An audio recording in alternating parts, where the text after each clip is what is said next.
Right on. All right, welcome to the Freeform Rock podcast on audio and video. We have a special guest today, Lee. Would you like to introduce him? Yep, he's a bass player and musician that's really cool. He played in Badlands, and he's also in Kings of Dust, and he's done solo work. Greg Chaisson, how are you doing, Greg? I'm great. How are you guys? I'm okay. doing really good. Except for the technical difficulties before the video. But yeah, crap happens, man. It's all good now. Yeah, it's all good now. I had to use my microphone from my webcam.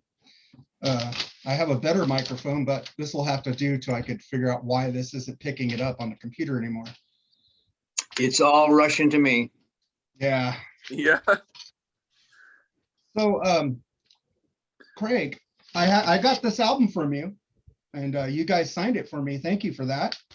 Our pleasure. I bought it. Go out and buy physical media. Support your bands, please. Don't stream because they don't make money off that. Not much. That's for darn sure. If Peter Frampton's getting 1,700,000 downloads and he made like $17, something's not working right. Yeah, something's not working. So Lee, wait, do you mind? Let's talk about your band Kings of Dust. You lost your singer Michael, and now you have another one. We parted company with him a couple weeks ago. Oh, well, about a month ago. Mm-hmm. And this band is like it's like in the vein of Badlands, but your bass is really on top of the levels on this, and I love it. Thank you. Yeah, it's like, dude, you sound like Geddy Lee. I'm not gonna complain about that. So, I mean, actually, when we mixed it, I was concerned that it might be too loud, but the other guys kept saying, no, that's perfect. I mean, I wanted a very 70s sort of thing, and in the 70s, the bass was it had its own spot. And so on this record, it definitely has that. I mixed it the way that we did this is to make it much wider. So the bass has an actual place all of its own, as opposed to being underneath or buried on something. It has its own spot. So that's pretty intentional, and most people don't actually mix that way. And for the most part, all the reviews of it and even that part of it have been extremely positive. So I guess I was worried about nothing. Yeah, because for me, I mean, a lot of times I'll listen to an album and, well, I mean, as far as tone is concerned, when I grew up, I usually put stuff more to the treble than the bass, only because of the brightness of the sound. But when it came to the bass parts, I found that sometimes I was trying to listen to bass work, and I'm like, with some groups, I'm like, I know this guy's playing the bass and I can hear a little bit, but when I hear the bass more up front as a whole instrument, I'm thinking, okay, that's fair. That's a whole group that I can hear everything. So I really like hearing the bass up front because it's an instrument. Why have it be shoved in the background when it can be in, the front with everything else? In the 70s, that's kind of the way it was. In the 80s, bass became more of a support instrument as opposed to a melodic instrument. The guys that I was influenced by, which would of course been like John Entwistle of The Who, or Tim Bogert when he was in Cactus. Or definitely, yeah. Martin Turner from Wishbone Ash, Felix Pappalardi from Mountain. Yeah. On and on and on. Those kind of guys, they all had their own spot in the mix. The thing I would equate it to the most that people would understand is Iron Maiden. We don't sound anything like Iron Maiden, but if you listen to Maiden, Steve Harris's bass has a spot. Yeah. He's one of the main writers of the music. I'm one of the main writers of the music on this record. And so because of the way Steve writes, the bass is not just a support instrument, it's an integral part of the melodic structure of the song. And I try to do the same thing when I'm writing, and I'm just not kind of thumping along on E or A. I'm kind of weaving some musical Yeah. structure through there, some counterpoints, some counter melodies. And even Michael Beck, the singer on that record, said that he got a lot of his melodic direction for his vocals and melody lines from the bass. So the bass Right on. can't just be buried. Badlands was the same way. I played the way that I've always played the way that I play. And Jake, that's the kind of bass player he wanted. So he always made sure there was room for the bass in each record, whether it's the first one, second, or third one, developed more of that as it went along. Yeah, I'm curious how much of the Badlands stuff did you compose, or or was it more a matter of everybody putting their 2 cents? Or I'm just curious. Jake was the main architect of all that stuff, but we were all given free rein to bring in, our part of it. Eric on the first record wrote all his drum parts. I wrote all my bass parts. Ray was in complete control of that. I mean, we would discuss it if there was a situation or an idea or something. We would kind of, discuss it as a band.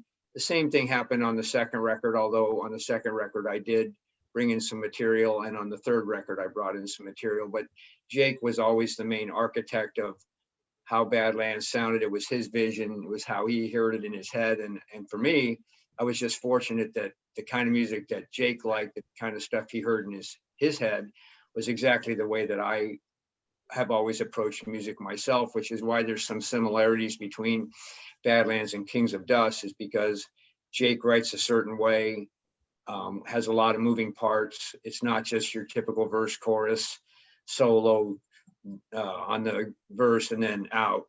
There's a lot of other musical elements to it. Yeah. And the same thing with my music. It's in Kings of Dust, what we write, there's a lot of parts in there, and everyone's in Kings is given free rein. Jimmy writes his own drum parts. Ryan, of course, writes the guitar parts, and Michael, wrote his parts. And we all kind of, if there was if there's something we heard, something we wanted to change, something we wanted to try, we all were more than open to what other suggestions people had as far as, how the music was being, presented. Oh, okay. Right on. I was going to ask you, because we do album reviews on this podcast, and we recently, it hasn't come out yet because since COVID, we recorded a lot of episodes. We did your debut Badlands album, and I was telling on that review, I go, man, I didn't really realize how great a bass player you were until I heard this on headphones. Because in the car, it's all like, when I used to play it on CD in the car back in the day. But when I heard your bass line, I go, man, this guy rips. And then when I heard Kings of Dust, I go, man, he rips again. I was like, I love it, man.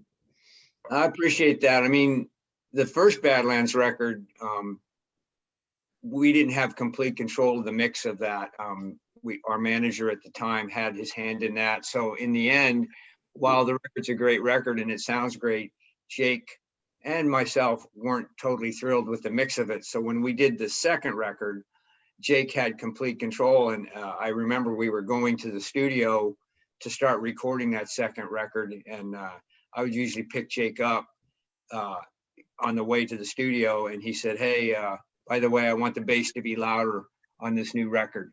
And I said, okay. And that was about all it was. We heard music the same way. So we were always kind of in lockstep with how the direction of the band was. I didn't really spend a whole lot of time writing in the band because I really liked the stuff that Jake wrote as far as bringing actual songs. But I always had complete control of how I interpreted the music. So it was always a really good situation for me. But thank you for the compliment. Oh yeah, I'm curious. Do you have, of the 3 albums that Badlands did, do you have a favorite album, and do you have a favorite song? Just out of curiosity. I kind of have a favorite song on each record. My favorite record of the 3 is Dusk, mainly because it was a demo done live in the studio with no overdubs. It was just us. We went into the studio. We didn't want to be there. It kind of got sprung on us at the last minute, a couple of days before we were going on tour. And so we just kind of went in and banged out each song one time. So what's on that record is how we played that day. The only overdub is a vocal overdub that Jake and I did background vocals on a song, Sun Red Sun, when we mixed it, just because he always wanted to have those vocals there. And since we were both there, we decided to just throw it down. But everything else is basically, it's a live record in the studio. On that record, I mean, there's so many songs on that record I like. Could be Tribal Moon. One day it's Tribal Moon. One day it could be The River, or it could be Attitude, Walking Attitude. On the second record, I like Love Don't Mean a Thing is my favorite song on that. And on the first record, on the CD, there's a song called Ball and Chain. And that's my favorite on that record. Although I like all the songs on all three records. There's nothing I don't like. I don't skip over anything and go, I'm not really crazy about that. Oddly enough, the first record is my least favorite of the three, because I think, again, Jake and I were not totally thrilled with the mix. It was a little too processed. We wanted something more raw, more, what's the word I'm looking for? More organic, popular word. Yeah. More visceral. And I don't think we got that the way we wanted it on that first record. On the second record, we got exactly what we wanted. Okay. First record was kind of like, I'm sorry. It was kind of a product of the times that we did it.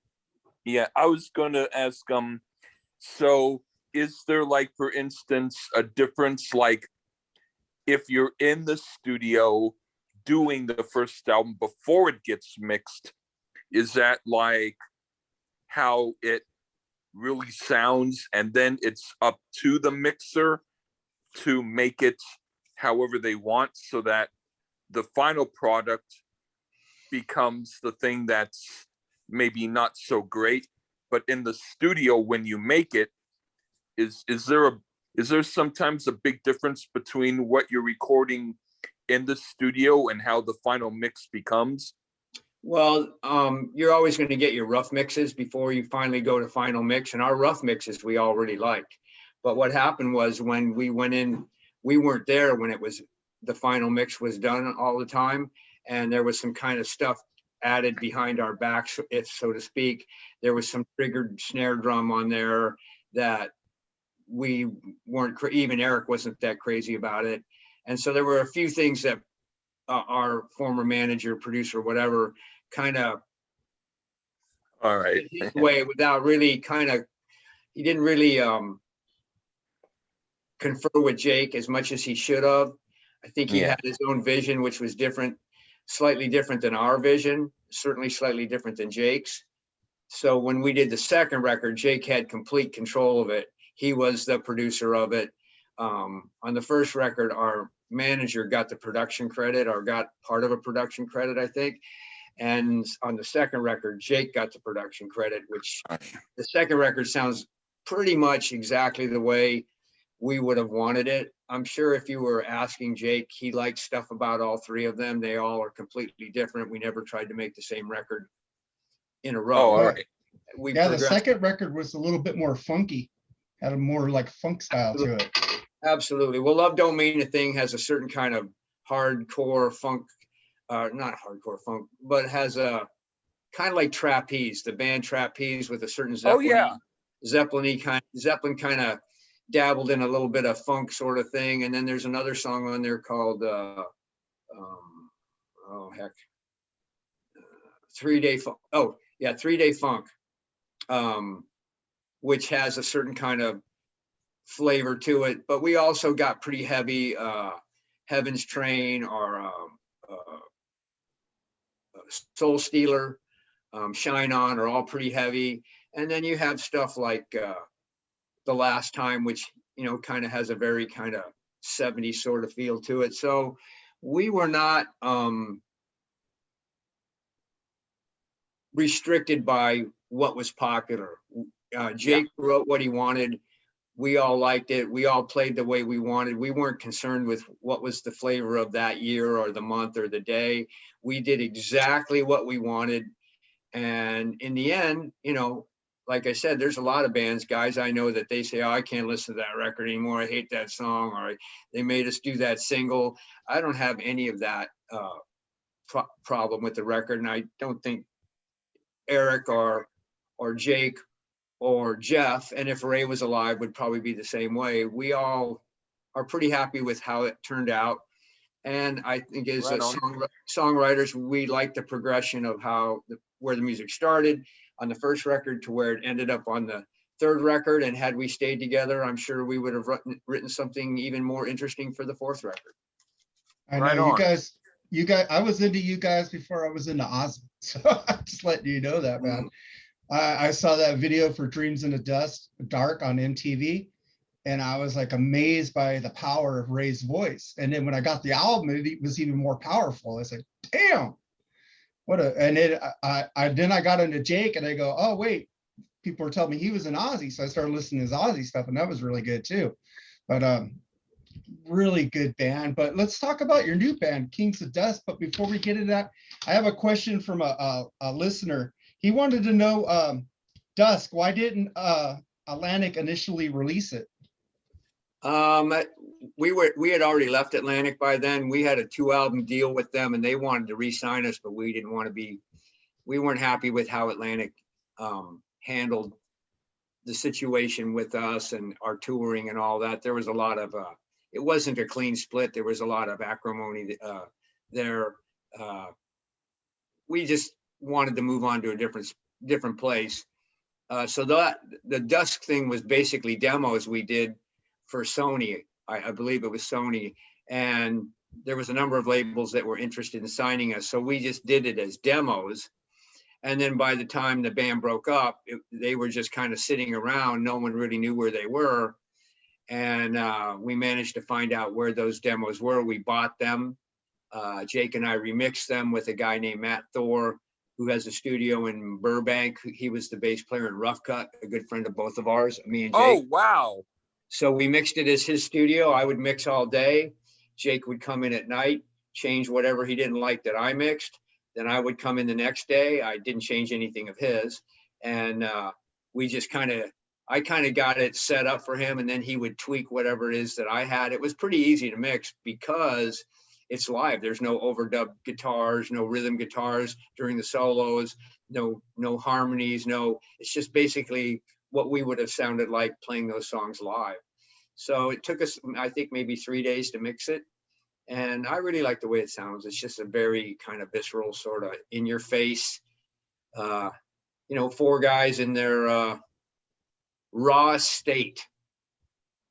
Right on. Yeah. In fact, after we're done this Zoom, I'm going to check it out because I heard the first album, and I definitely want to hear the other stuff now. Because they definitely they sound different, that's for sure. But the songwriting, they're all different. Yeah, songwriting can't be denied. Great songwriting is great songwriting, and even though I was in the band, I still think the band has withstood the test of time. And everybody wants to buy Badlands everywhere, but they're not released anymore. And it's like I find copies and they're like $400.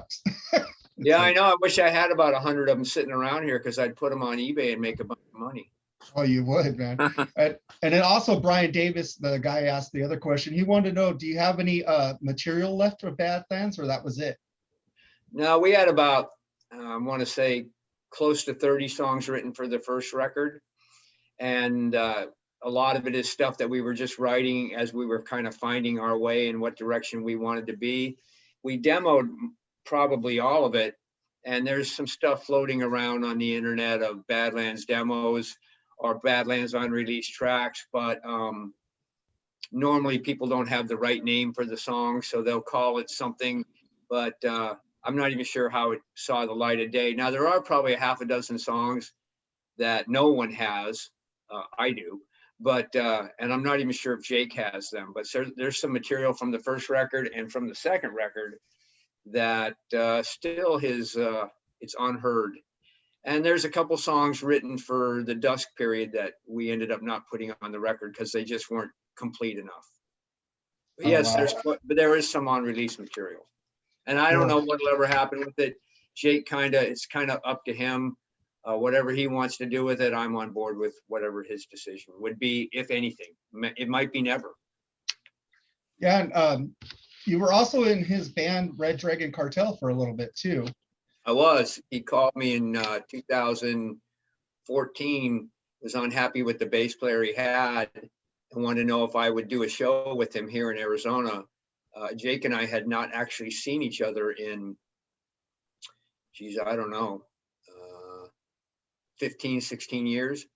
And we got together and they came in town to do the show. We rehearsed at Sound Vision Studios. The studio is owned by Michael Beck, former Kings of Dust singer. And it was just like we had played together every day for the previous 15 or whatever it was years. It was just like the way it was meant to be. So I did the show. It's a good show. I had a great time. And then they asked me if I'd join the band. They were getting ready to go on tour again. And I couldn't. I said, I have other commitments. This was in March of 2014. I said, I have other commitments till August. And I said, if you still want me to be in the band in August, call me and I will join then. And of course, Jake and I were in contact, pretty frequently on the road, just via texting. And so he texted me on August 1st and said, still want you to be in the band. Do you want to do it? And I said, yeah, I'll do it. So I joined the band. Went to Vegas and rehearsed. Did, I don't know how many shows we did, probably 40. We did one leg of a tour where we were in Texas, and then we went to LA and Vegas, and then we were off for Thanksgiving, and then we went to the East Coast. And guess what happens in the East Coast in late November and December that it doesn't happen here in Phoenix? It snows and it's damn cold. And I wasn't at all prepared for that. So we did about 25, 30 shows, did that tour. And then we were getting ready to go on tour in April of 2015 when I was diagnosed with cancer. So I had to quit Red Dragon Cartel to do this. I had stage 4 cancer. I had to do my cancer treatment, which took the better part of 5 months of chemo and radiation. I had stage 4 tongue cancer because my big mouth got me in trouble, obviously. And I had to deal with that cancer. So by then, Jake had another bass player, Anthony Esposito, really nice guy, excellent bass player, did a great job on their Patina record. And I enjoyed my time. Had I not gotten cancer, I would have stayed in the band. I enjoyed playing with Jake. I like Darren James Smith, the singer, is a really good friend of mine. I actually just got a message from him today, a text message. I haven't heard from him in a couple months, just wanting to know what's up. And it's a great band, great to be part of it.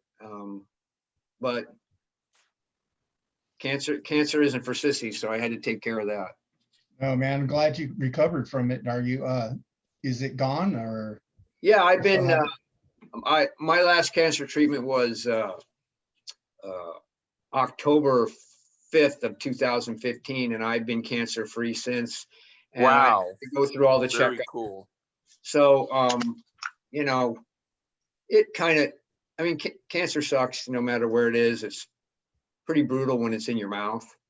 But it's just one of those things that, life gives you a certain amount of hands of cards you got to play. And that was one of the ones I had to play. And so I had to focus on getting, while I hated to quit Red Dragon, I had to focus on this because when you're in stage 4, as I found out the hard way when the doctor said, you have stage 4, whatever this cancer is. And I said, well, how many stages are there? And he said, 4.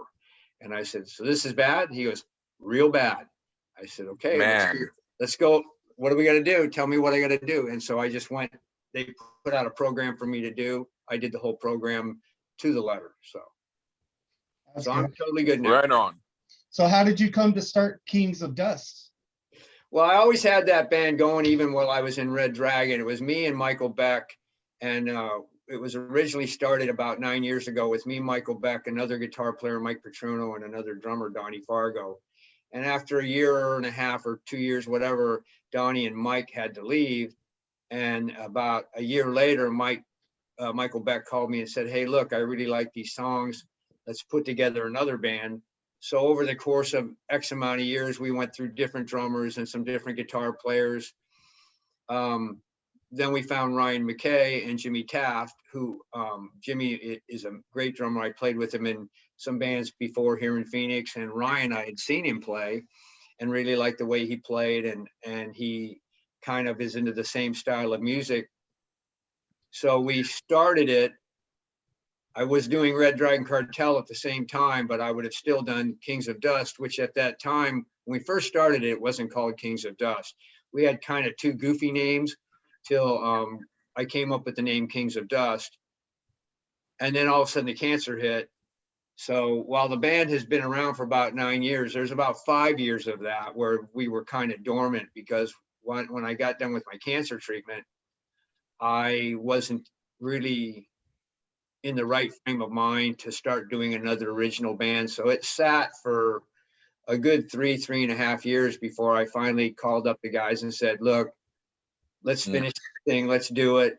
I feel good enough now, because even though I was cancer free, the effects of the treatment were pretty devastating. And it took me a long time to get myself physically to the point where I wanted to take on the challenge of having a band again and all that entails. So it's been about a 9-year process, but probably only about 4.5 years of it were actually active. Yeah, but it's kind of like Heinz ketchup. It's worth the wait. You know what I mean? I appreciate that. You know what was funny, what kind of was the motivating factor is there was a local musician in town here, and one of the guys in my band was telling him how he had joined, Kings of Dust, my band. And the guy said, oh, is Chaisson still trying to float that turd? And it got back to me, and I said, okay, now I'm ready to do it. And so it just took one stupid comment from one idiot, local idiot, for me to get pissed off enough to say, okay, even if I don't feel 100%, let's do this thing. And I'm even if you don't feel 100%, at least you're not 0% like him. Well, to that guy, I say thank you, because I like the record and I'm proud of what we all did on that record. Yeah, this is a great album. I saw you on Facebook, and then I saw you were in Kings of Dust. So I gotta add this guy as a friend, because you're one of my favorite bands, is Badlands. And then I asked you, where did I get this? So you go, our website. So I went and bought it, and I got it, and to my surprise, it was signed. And I was like, nice. And then I listened to the album, and I go, man, I love the Wolves and a little bit of Insanity, how they go in together, and it ends with that jam. It's like, damn. That's my amazing. My tribute to Jake E. Lee is a little bit of Insanity. That jam would have been something that Jake and that we would have done in Badlands or even Red Dragon. So it's a really cool song. That's my homage to Jake's my best friend, so we still text back and forth pretty frequently. I'm very influenced by the material that he's done. He's my favorite guitar player of all time, and that includes everyone. So right on. To have been in a band with him and to maintain a friendship that we've had for, 35 years, I felt it was a good tip of the cap to my brother there. Has he heard the album? Really cool. Oh yeah, I sent him a copy. Nice. He likes it. Nice. I hope he's still gonna make music, because we were missing him for years. You know what? They were getting ready to go on the road when COVID hit. And so I don't know what exactly, when Jake and I talk, it's usually not about anything musical. It's just about nonsense in his life or nonsense in mine, or a movie he likes, or a car, or whatever, just silly stuff.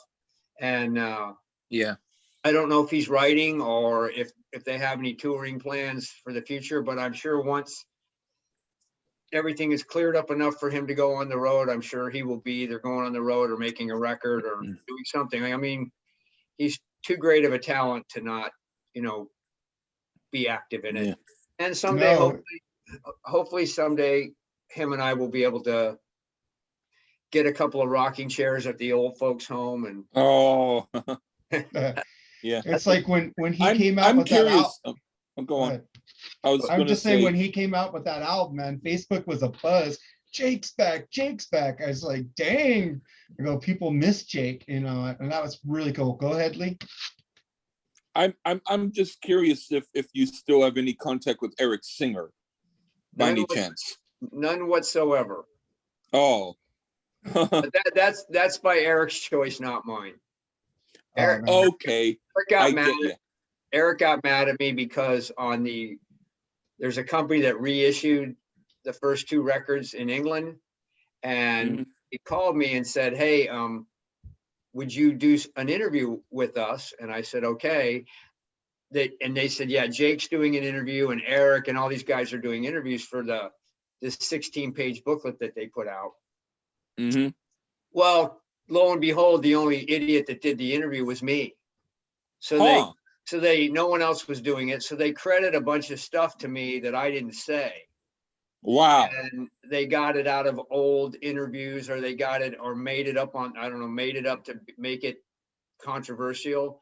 And the caveat for me to do the interview was I would get to see it before they went to press. Well, they didn't live up to that end of it either. Damn. So these came out. It's all a bunch of crap. Some of it I did say, the normal stuff, but there's a bunch of crap on there that I didn't say. And there's a couple comments that are not very complimentary to Eric, and I didn't say it. And I even told the guy that had the label, I said, I hope you realize you're going to cause a real big problem with me and Eric here. And it did. And I've never spoken to him since. He won't speak to me. And that's up to him. I mean, I'm past it, but it just goes to show that, the best laid plans, no good deed goes unpunished. I tried to do a right thing for these guys as far as the record, the booklet, and they ended up screwing me in the end. And fortunately, Jake was cool with it, and Jeff was cool with it. But Eric doesn't need to be friends with me. Eric's a rock star. I'm a guy that runs a guitar store that has a band that. I'm just a guy that plays. Unfortunately, in a band. But yeah. So was that Rock Candy Records? Yes, sir. Yeah, I got some re-releases by them. They do a good job, and I guess they fucked that up. I was pretty unhappy. Yeah, and also the Kings of Dust, you guys just signed a new contract, the record company. Heliphonic, that's our manager, Eddie Cantu. He has 5 or 6 bands, including Of Gods and Monsters, DC4. Gosh, I'm sorry, there's some that I can't remember. And so he is kind of taken over. We kind of did everything on our own on the first record. And so he is kind of taking over the distribution of it and helping book some shows. We'll be doing some shows with Of Gods and Monsters and DC4 this summer. And he's going to just kind of we kind of took the ball as far as we could on our own. And he's going to help us move the pile forward. That's awesome, man. Also, you got a new vocalist also for the second record. Ken Ronk, Michael was looking for other things to do, and we just decided if that's, how we felt about it, and that's his right. If he wanted to go, explore other options, we just decided that he should go do that, and we would just carry on as Kings of Dust. So we just decided, to let Michael do his thing, and I'm sure he'll find something really good to do. In the meantime, as soon as this happened, we started thinking about who we could get, and Jimmy and I we both worked with our new vocalist, Ken Ronk, before. So he was kind of our first choice. He's a very 70s style singer. He plays in a Zeppelin tribute band and also in a Bad Company tribute band. So he kind of has that vibe going on, which kind of fits our new music to a T. And a real nice guy, really good on stage. And he came in and wrote lyrics and melody lines to a couple of the new songs for the next record. and man, he just hit a home run on both of them. So between, you know, Jimmy on drums and Ryan on guitar and Ken, I have as close to the perfect band as I could possibly have right now. I'm very happy with it. And to Michael, we wish Michael the best. And, you know, but we're very happy to just continue in the Kings of Dust direction. And I'm curious. So let's say, for instance, with Kings of Dust, like compared with just technically with Badlands, where maybe Jake was a little bit more of the architect on the songs, would you say that with Kings of Dust, more or less, you're the guy who's the architect, basically? On the or first is this more your vision? On the first record, because we went through different guitar players and drummers and stuff, I'm probably the main architect of the music on the first record, although there are contributions from everyone, Okay. songwriting wise, not only songwriting wise, but also everyone writes their own parts. On the second record, which we have about 11 songs written, Ryan and I will kind of take turns bringing in ideas. Ryan will bring in something and we'll work on it. I'll bring in something, we'll work on it. Jimmy, he brought in something, we've worked on it. And then Ken will just add his vocals and melody line to the kind of finished product. So while I'm probably the main architect on the first one, it's more of a group effort for sure on the second one. Oh, okay. And I've read an interview where you said you guys want to get in the studio and play together, and that's unheard of these days with the people sending songs to the email and whatever like that. But I thought it was really cool that you guys still jam like the old days in the studio and work out the songs. Yeah, I've had a number of offers to join that kind of one singer in one state, the singer in one state, the guitar player in another, the drummer in another. And to me, that's not a band. That's just my opinion. To me, that's a project. And to me, there's some magic that happens when you get all four guys in the same room, slugging it out, working the songs out, adding the parts, subtracting parts, trying different things. Everyone has an opinion and a voice. If when I'm writing a bass part, Jimmy might be suggesting something I do to fit with a drum part and vice versa. When I might be playing a bass part of something I brought in, Ryan adds all kinds of interesting guitar things on top of it. Mm-hmm. You kind of miss that if you're not all in the same room. So when we rehearse together, Ken comes down. On the first record, Michael was there for all the rehearsals. He was writing lyrics and melody lines in rehearsal. On this next record, Ken's in there on every rehearsal. We're working on all the parts. We're all kind of suggesting different parts to different things. In the end, if there's going to be one guy that's probably going to have a final say, it probably would be me.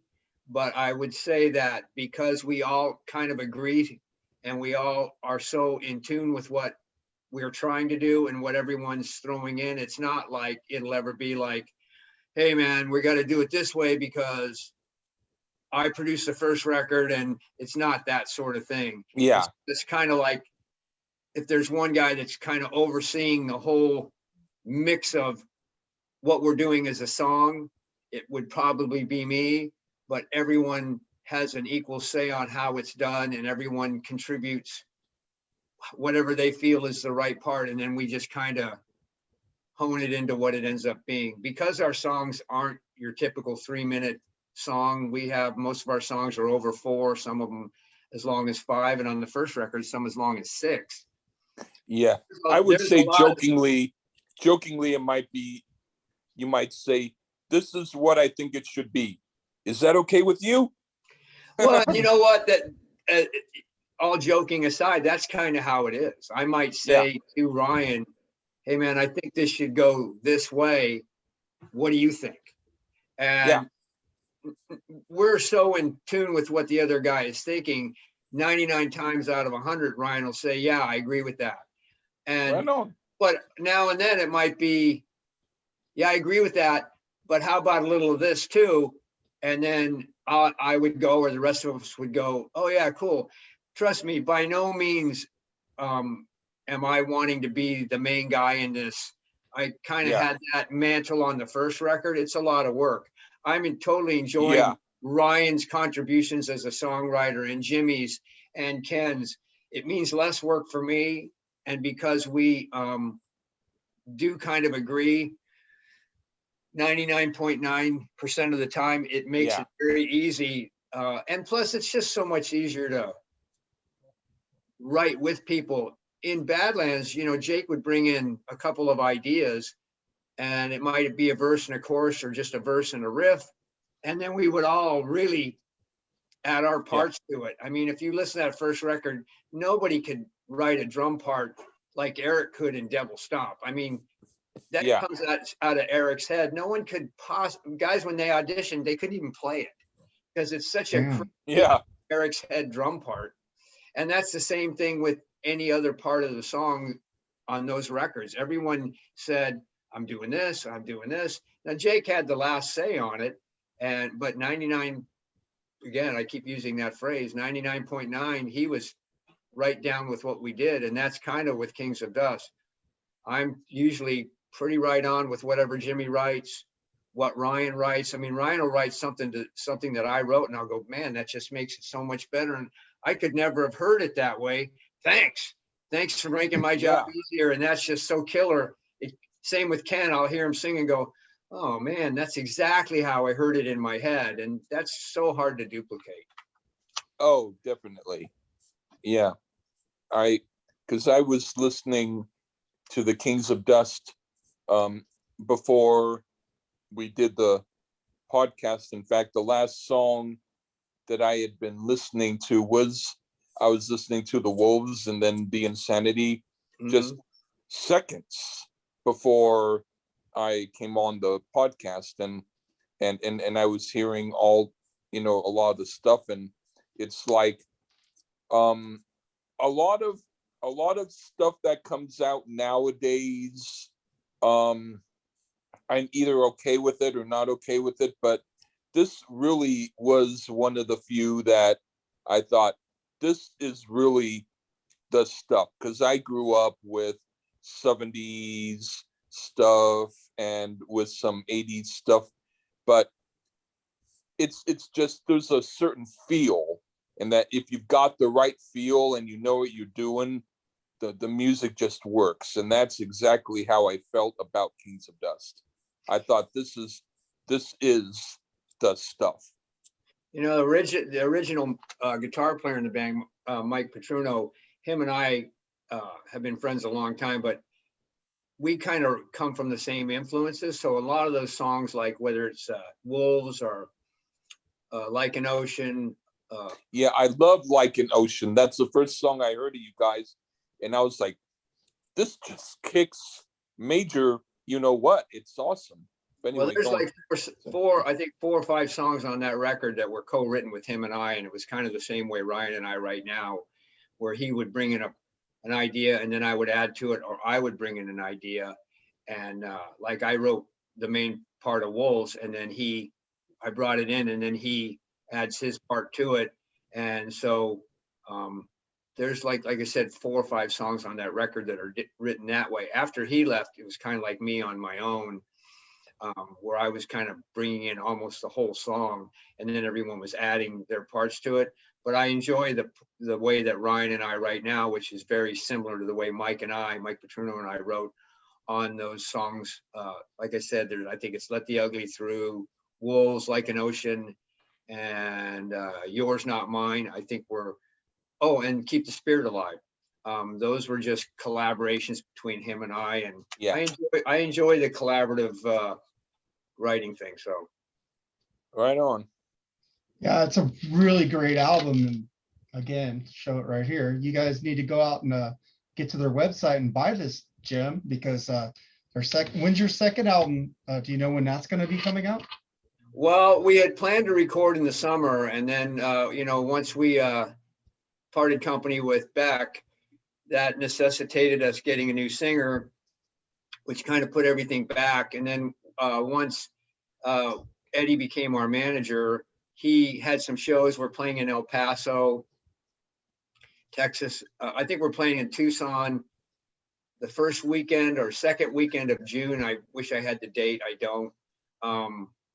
And then we're playing in El Paso the next day. And so because some live shows kind of came about, plus we, changed singers, that kind of slowed the process down. So right now we're putting a show together. There will be a couple songs from the upcoming second record will be in the show. We have some shows in July as well. One in Poughkeepsie, New York, one outside of Philadelphia, and there's other ones being booked kind of as we speak. So we will be busy, but the plan is for us to go in the studio in the fall. We'll have about 14 songs, and we'll do that second record. By then, Ken will be completely locked in with us as far as singing songs off the first record and writing the songs on the second record with us. We're lucky to have Ken because he's local. We got tons of inquiries, audition videos, and audio stuff of a lot of great singers, but we wanted a guy in town so we're rehearsing tomorrow night and all four of us will be there. And we just didn't want to be sending tapes off. We wanted to do it old school. And Ken, has been very, he's a godsend for us. I mean, I can't imagine what we'd be doing. It's hard to find a good singer anyway. To find a singer of Ken's caliber in Phoenix, like where we're at, can't beat it. He cannot. Yeah. In fact, I don't live very close to Poughkeepsie, but if you're playing in New York and I am able to go to, a New York show that you do, I would like to do that because I like your sound, and I do go to some shows. Unfortunately, there's let's say there's a show that of a major artist that I wanted to see. It was last year, and then it got postponed. And then now I find out it's postponed until next year because of COVID. Yeah. But if there's any shows that are on that I can see, I definitely would see your show. Well, I appreciate that. You know what? I'm my bad for not having the exact dates in front of me.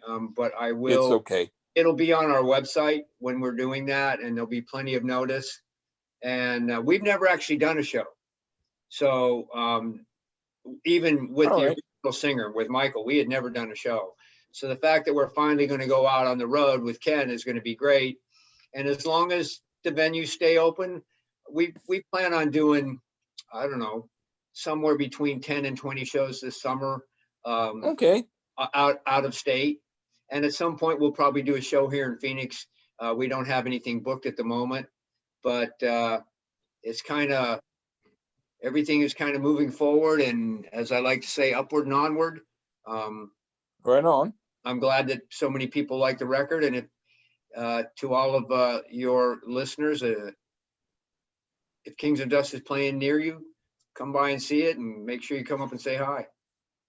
Yeah, that's the one thing that I like is when bands are either at the merch table or when you can meet them, because that's one thing that when I go to a club gig, if I can buy the merch from the artist and get to tell them how much that I appreciate their music and all that, that means a lot to me. Well, that means a lot to us, and we'll have all that stuff available when we're on the road. Yeah, I love the merch table. I almost got to beat Matt Starr at an Ace Frehley show, but they hurried him back because the meet and greet was coming. I was like, damn. Yeah, the whole meet and greet thing, that's a whole new world. We did it in Red Dragon Cartel. I had never done that whole paid meet and greet thing before. I was like, really? That's how they do it now? Before it was just they kicked us out. So, but Matt Starr came up there and I was about, hey, I'm your friend up here. And then bam, they kicked me out. I go, crap. Yeah, that's kind of that. A lot of bands, because you don't make much money at a show anymore, they have to, when I was in Red Dragon, we did it because that's one of the ways we could stay on the road. It's sad. I make sure to buy merch every time I go to one of those. I used to go to the Rose in Pasadena, and since COVID, that place is gone now. They closed it. But they also have one near me called the Canyon. I think that's still open, which is owned by the same company. That's a small venue that Rats played and Jeff Tate's played. I think Ace has played there. It's pretty good. And I went to another small venue just before COVID and saw Night Ranger finally at the Grove in Anaheim, which is really good too. Yeah. So, nice. Yeah, you're in Pasadena? No, I'm in Rancho Cucamonga. I'm in between everything. Okay, my brother lives in La Crescencia, Flint Ridge. I think that's in a valley, isn't it? Kind of. No, it's up on right next to Angeles Crest Forest. Oh, okay. I drove through Angeles Crest Forest one time because I work at Disney, and there was a huge fire. Yeah. And I couldn't get home, and I went around Angeles Crest. It took me 4 hours to get home. I go, I never want to go this route again, because I lived in Victorville at that time. It was horrible. Yeah. I would like to see more live music coming out, man. I miss live music. It's like my favorite thing to do.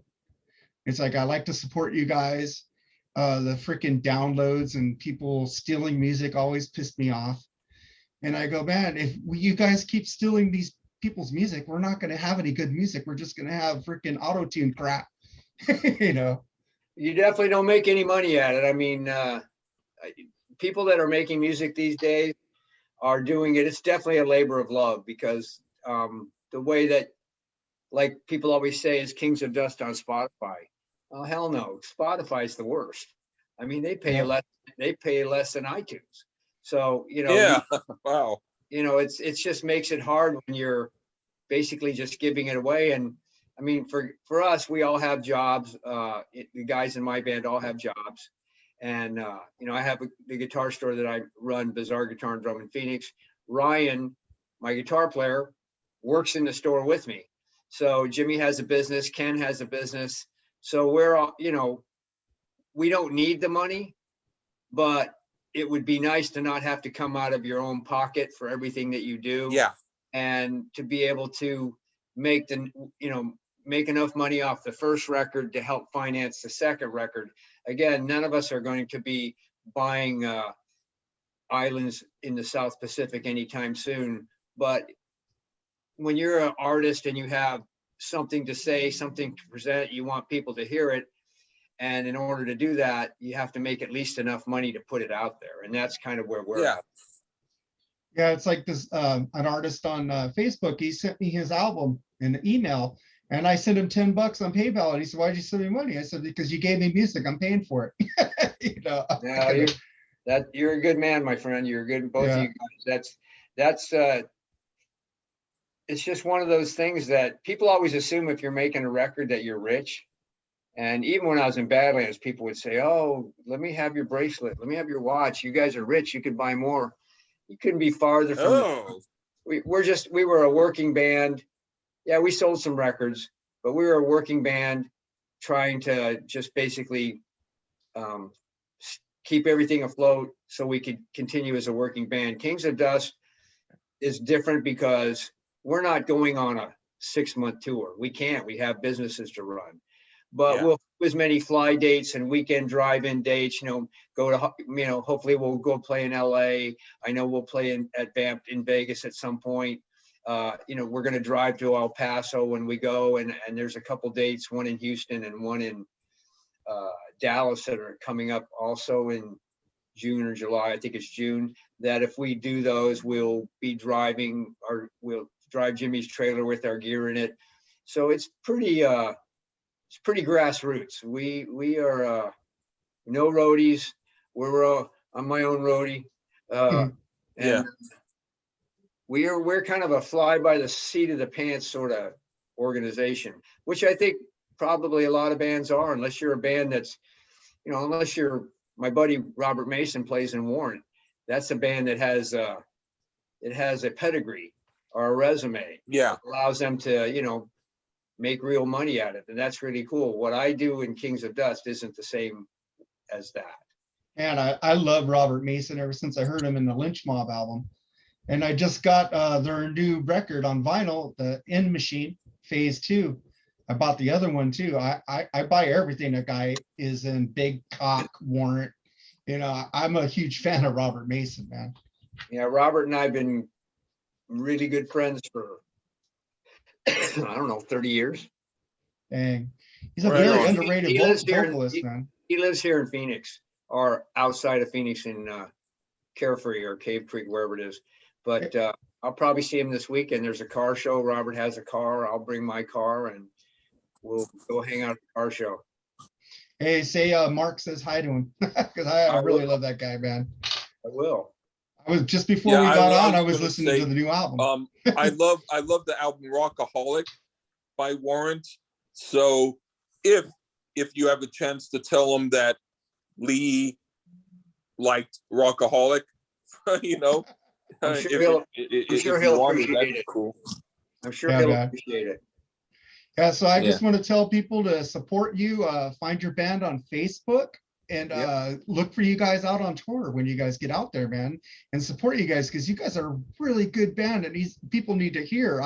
I put you on my Facebook group on this. I put your songs up a couple times. I shared it to groups, but I'm not getting any traction with it. Maybe this will help people to go out and say, oh wait, Mark interviewed the guy from Badlands. We need to listen to this, you know. Well, I mean, if you like good 70s style riff rock, kind of bluesy, kind of with a twist, that whole thing, you'll probably like this. We appreciate the support of you guys and any other people. You can get it off of our Kings of Dust Facebook page. We have a website, KOD.band, which you can also order the CD. And you can also find me on Facebook and say, hey, I saw you on this show, and how do I get a CD? And I'll point you in the right direction, and we'll even sign it for you. Yeah, I got it right here. I was surprised because you told me that if you're ever in Phoenix, come by and stop by and I'll sign it for you. And I got it. It was already signed. I go, cool. Well, when you bring it to our LA show, when that happens, I'll sign it some other part of it. Oh, okay, that's cool, man. I'll personalize it. All right, man. Thank you. And yours when I see you in New York. Right on, man. Yeah, because I'd love to be able to see you in person. Cool. And maybe get a selfie and all that. Because absolutely. Right on. And I'm a huge fan of that quarterback right behind you. Joe Montana. Yeah. I'm a huge Niner fan. Have been my whole life. And then when he went to KC, it broke my heart. But I bought a hat because he was there. And I supported KC until they played the Niners, but then Joe killed Steve Young and Jerry Rice in that game. You know, I grew up a 49er fan. I grew up in that area, and I was a huge Joe Montana fan. And when they traded him, I was crushed. So I no longer followed the 49ers, and I still don't. And they traded my guy, and that is a signed Kansas City Chiefs jersey. Yeah. I had a chance to meet him one time coming out of a restaurant, but he was in the middle of a conversation. So I just held the door for him as my wife and I were going in, but I would have loved to have met him. It's kind of like, I was a Diamondbacks fan till they traded my favorite player, Paul Goldschmidt. Now I'm a Cardinals fan. Oh, wow. Wow. It's like I was a Dodger. I'm a Dodger fan, and they traded my all-time favorite player, Steve Garvey. I never became a Padres fan, no. I was here. Hang on here. I'll just. Here's my Paul Goldschmidt. Now this room here that I'm in, this used to be my son's room, and he lives on his own now. But we kind of kept his room the way that it was. So there's a whole bunch of baseball trophies that he got and signed balls and all kinds of Batman and baseball memorabilia. So this was my son's Paul Goldschmidt poster, and it's on a signed cool Fender Stratocaster that has the Arizona Diamondbacks paint job on it. Nice. I was happy when they got Paul though, because he was a Dodger killer in our division. Every time he was up, he said, "Oh God, there he is! I guess he's gonna hit another home run." He used to hit Clayton Kershaw pretty regular. Oh yeah. But when he went to St. Louis, I think we handled him better in St. Louis than in Arizona. But I'm actually going to go to a Diamondbacks game coming up here. It'll be my first time since he left. Of course, last year was kind of a wash, but I'm going when they play the Cardinals. Right So on. I can see Paul Goldschmidt. right on. But Joe signed a 1-day contract when he retired to be a Niner. I know that. He's back in the Niner organization. So I'll just let you know. I just want to thank you again, Greg, for coming on here, man. And good luck to you and your band, man, because you guys rule. And I want to see you guys out on tour. I want to see you guys making money. I want to see people buying your albums. Fuck streaming. Fucking support your artists, man. Buy the merch, buy the CDs. I appreciate it, guys. It would be impossible to do this without guys like you and without your followers. And hopefully they become Kings of Dust fans along the way. Yeah, and Hopefully, I really man. appreciate having a really cool musician like you on, someone who I really like the music and everything. It really was great. Thank you so much. Well, thanks again, guys. I appreciate it. Thank you, Okay. man. Thank you, Greg. Have a great rest of your evening, Greg. All right, guys. I'll be talking to you bye. soon. Okay. All right. Cheers. Okay, Lee, write the notes for me and bye, Okay. Greg. I'll talk to you later. Thank you again, man. Okay, guys. All right, take it Okay. easy. Have All a good right, one. You too. Bye. Okay. Jennifer.